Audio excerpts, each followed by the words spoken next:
आइए अब fourth learning outcome discuss करते हैं। So write a program to implement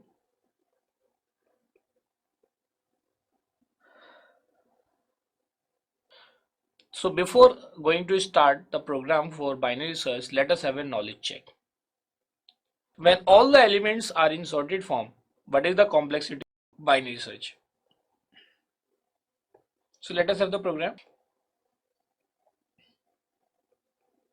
Header file, void main, because we are not returning any value. जैसा आपने linear search में elements को यूज किया था, बस यहाँ पे एक दो बिगनिंग और कुछ वेरिएबल बदलेंगे। तो एक तो एरे से इंटीजर एरे ऑफ 20 एलिमेंट्स। उसके बाद आपने क्या किया, इनमें से कितने यूज करने हैं, सपोज करो वो n एलिमेंट्स है, जो आइटम सर्च करनी है वो x है। एक बिगनिंग वेरिएबल ले लिया आपने जो फर्स्ट एलिमेंट के इंडेक्स को पॉइंट करेगा, एक एंड ले लिया और एक मिडिल ले लिया। क्या ले लिया, बिगनिंग एंड और मिड वेरिएबल आपने ले लिया। एक लोकेशन वेरिएबल ले लिया और जिसकी हमने इनिशियल वैल्यू सपोज करो ले ली -1, नहीं भी लेंगे तो भी चलेगा। क्लियर है। आइए अब हम क्या कराते हैं, सबसे पहले एरे के एलिमेंट्स को इनपुट कराते हैं।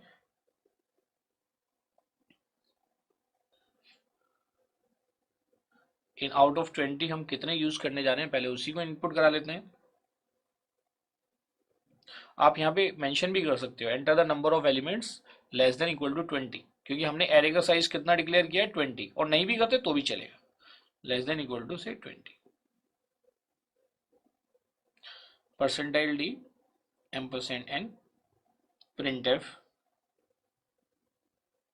New line. अब ये तो हो गया कितने थे, अब उन सबको एंटर करा दो। Enter the array elements. तो एरे के साथ जो भी ऑपरेशन परफॉर्म करते हैं उससे पहले लूप आता है, जैसा आप जानते हैं, और लूप के लिए हमने एक वेरिएबल डिक्लेयर भी करना पड़ेगा। Say that variable is I, जो लूप को रन करेगा। वो आई की जगह आप कोई भी वेरिएबल यूज कर सकते हो, but I am addicted to use I usually. I less than I plus plus, इसमें आपने क्या कर दिया, scan F percentile D ampersand A of I, ये हमने इनपुट करा दिया। ठीक है, अब हमें क्या करना है, उस एलिमेंट को इनपुट कराना है जिसको हमें क्या करना है, सर्च करना है। प्रिंटफ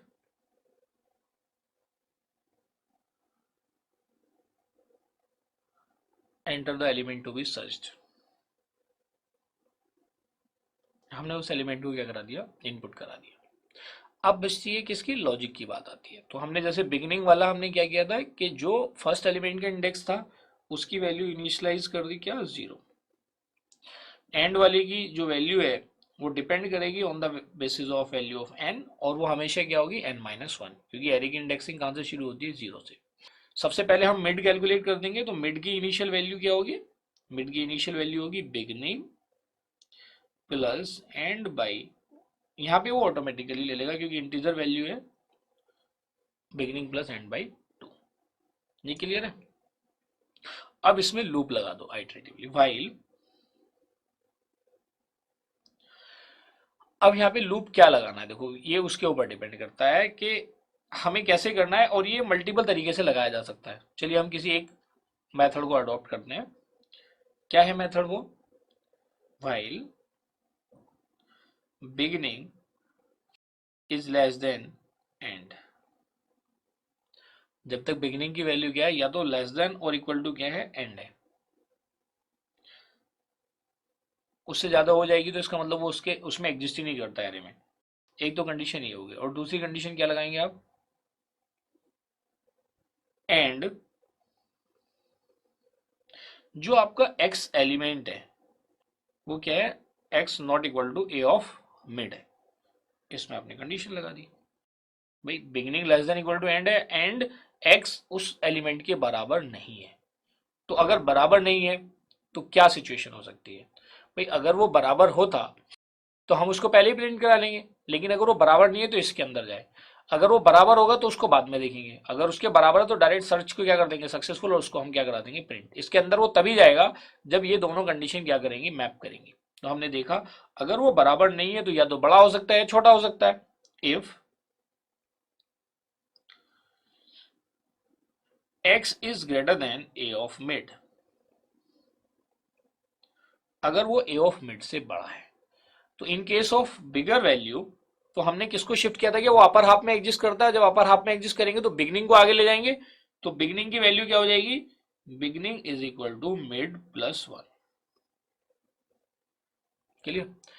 एल्स क्या होगा, एल्स का मतलब क्या होगा, छोटा होगा, बराबर तो है ही नहीं वो, तभी इसके अंदर है। एल्स क्या कर देंगे, वो लोअर हाफ में एग्जिस्ट करेगा, और लोअर हाफ में जब एग्जिस्ट करेगा तो एंड की वैल्यू क्या हो जाएगी, mid minus 1।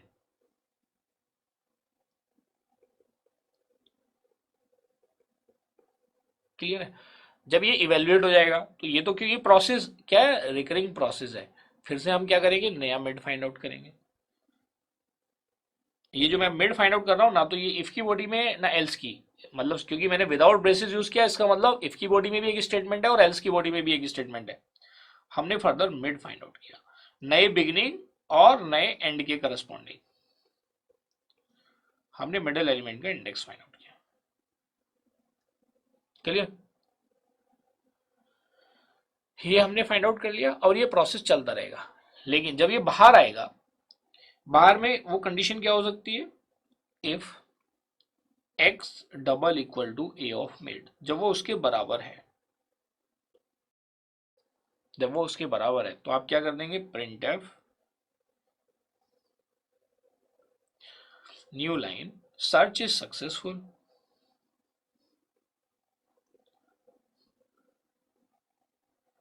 And location is equal to percentile D comma mid plus 1। जो भी, क्योंकि हम मिड का यूज कर रहे हैं, डायरेक्ट हमने मिड प्लस 1 कर दिया। और ऊपर भी जो हमने एलओसी वेरिएबल लिया है, इसकी कोई रिक्वायरमेंट यहाँ पे नहीं है, जो अभी हमने ये मेथडोलॉजी यूज करी है, there is no use of LOC variable. Directly if x double equal to this, तो मिड प्लस 1 क्या होगा, उसका लोकेशन हो जाएगा। Else print f new line search is unsuccessful.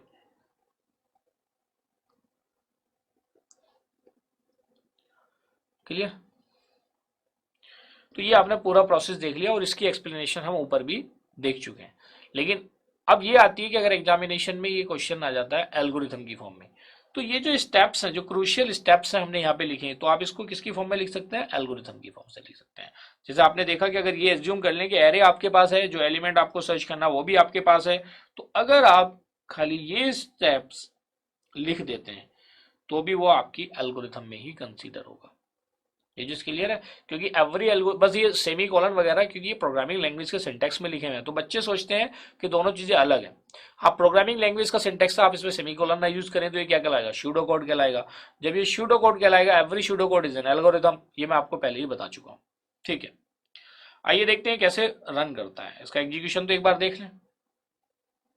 वही स्टेप बाय स्टेप मेन से वो स्टार्ट करेगा। जब फर्स्ट प्रिंटफ आएगा, मैसेज आएगा enter the number of elements less than equal to 20 से आपने इनपुट करा दिया 5। उसके बाद एंटर द एरे एलिमेंट्स, ये 5 एलिमेंट्स इनपुट भी कराने पड़ेंगे। और आपको जब आप एरे के एलिमेंट्स इनपुट कराएंगे तो एक चीज का ध्यान रखना है कि ये एरे एलिमेंट्स किस ऑर्डर में हो, असेंडिंग ऑर्डर में। जो लॉजिक हमने बनाया है किसके लिए, असेंडिंग ऑर्डर में।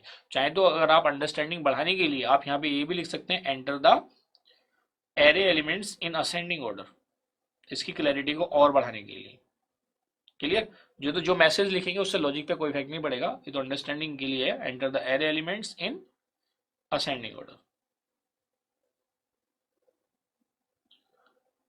अगर डिसेंडिंग करते हो तो ये लॉजिक चेंज हो जाता है, जो ग्रेटर देन लेस देन वाली कंडीशन है ये बदल जाएंगी। सपोज करो आपने 5 एलिमेंट्स इनपुट करा दिए और वो 5 एलिमेंट्स वही हैं जो अभी हमने ऊपर एग्जाम्पल में लिए थे। कौन कौन से हैं, 3, 5, 8, 19, 25।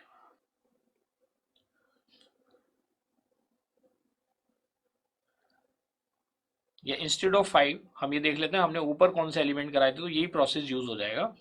से हमने एलिमेंट इनपुट करा दिए 7, 19, 25, 28, 35 और ये एलिमेंट कितने थे 7। क्लियर। तो 7 टाइम लूप चलेगा, 0 to 6 टाइम, 3, 5, 8, 19, 25 और 28। अब उसके बाद क्या करेगा, ये तो एलिमेंट हो गए। अब नेक्स्ट प्रिंटफ रीड होगा, enter the element to be searched, enter the element to be searched. तो जैसा हमने ऊपर वाले एग्जाम्पल में लिया था, हमने उसको इनपुट करा दिया 28। अब ये चेक करेगा beginning is equal to 0, end is equal to this. तो बिगिनिंग की वैल्यू 0 ही थी, 7 - 1 कितना हो जाएगा 6। फिर ये मिड कैलकुलेट होगा, मिड कैलकुलेट कितना हुआ था 3। देखो ऊपर जो हमने किया था उसमें मिड कितना कैलकुलेट हुआ था 3, यहाँ पे मिड कितना था 3 था, मिड 3 था और ये आपने कैलकुलेट कर लिया। फिर आपने देखा beginning less than equal to end है, कंडीशन ट्रू है, ये इसके बराबर भी नहीं था, तो आपने इसके हिसाब से उसको कैलकुलेट किया और ये प्रोसेस रिकर्सिवली चलता रहेगा, रिकरिंग फॉर्म में चलता रहेगा। इस तरह से ये आपको एलिमेंट मिलेगा और बाद में जब x is equal to a mid होगा सेकेंड आइट्रेशन में, तो मैसेज आ जाएगा search is successful and location is equal to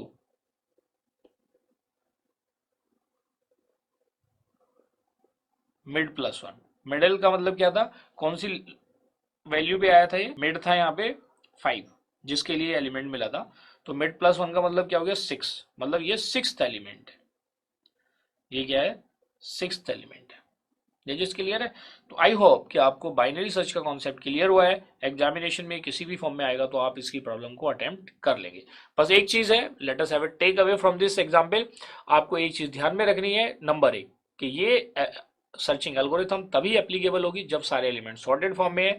इसकी कॉम्प्लेक्सिटी जो आपने देखी वो log बेस टू n होती है।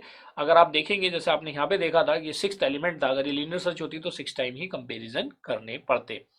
अब दूसरा इसमें जो टेक अवे है, वो टेक अवे ये है जो की पॉइंट और रिमेंबर भी है, अगर एलिमेंट सॉर्टेड फॉर्म में नहीं है तब बाइनरी सर्च का परफॉर्मेंस क्या होगा। So you must keep it in your mind, की पॉइंट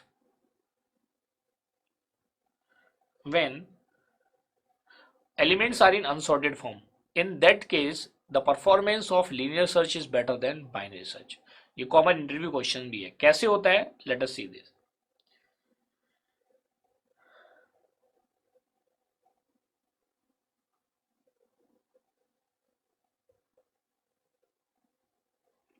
ये क्लियर है कैसे होगा। देखो अनसॉर्टेड के केस में लीनियर सर्च को तो ये इफेक्ट ही नहीं पड़ता। अगर हम लीनियर सर्च की बात करें तो लीनियर सर्च की कॉम्प्लेक्सिटी क्या होगी, लीनियर और सिक्वेंशियल सर्च, उसकी कॉम्प्लेक्सिटी आपने देखा, ये सॉर्टेड हो या अनसॉर्टेड हो तो दोनों ही केस में ये ऑर्डर ऑफ n रहती है। जबकि हम किसकी बात कर रहे हैं, अगर हम बात करें बाइनरी सर्च की, अगर सॉर्टेड एरे है तो बाइनरी सर्च की कॉम्प्लेक्सिटी वो क्या थी, आपने जो ऊपर देखी है log बेस 2n। लेकिन अगर ये अनसॉर्टेड एरे है, अगर ये अनसॉर्टेड एरे है तो अनसॉर्टेड एरे के केस में पहले एलिमेंट को सॉर्टिंग के लिए टाइम लगेगा। तो बाइनरी सर्च की जो कॉम्प्लेक्सिटी है वो क्या हो जाएगी, ऑर्डर ऑफ, एक तो सॉर्टिंग का time order of n square plus searching का टाइम। और अभी आप ये मान के चलना जो भी लार्जेस्ट होता है, जो भी पॉलिनोमियल टाइम में जो भी हाईएस्ट होता है उसकी लोअर टर्म्स को क्या कर देते हैं, हम इग्नोर कर देते हैं, क्योंकि वर्स्ट केस की हम बात कर रहे हैं। तो ऑब्वियसली ये किसके इक्विवेलेंट हो जाएगा, ऑर्डर ऑफ n स्क्वायर के। और ऑर्डर ऑफ n स्क्वायर हमेशा ऑर्डर ऑफ n से ज्यादा ही होगा, ये आप भी जानते हैं। क्लियर। मान लिया 2 एलिमेंट है तो लीनियर सर्च को 2 कंपेरिजन करने पड़ेंगे, और इस केस में वर्स्ट केस में बाइनरी सर्च में कितने कंपेरिजन करने पड़ेंगे, 2 square, that is 4 comparison. Are you getting my point, in case of unsorted array. क्यों, क्योंकि उसको सॉर्ट भी तो करना है। Is it clear, this is very important topic, in which case the performance of linear search is better than binary search. तो dear student, यहाँ पे हमने अपना 4th लर्निंग आउटकम अचीव कर लिया है। Let us have another knowledge check.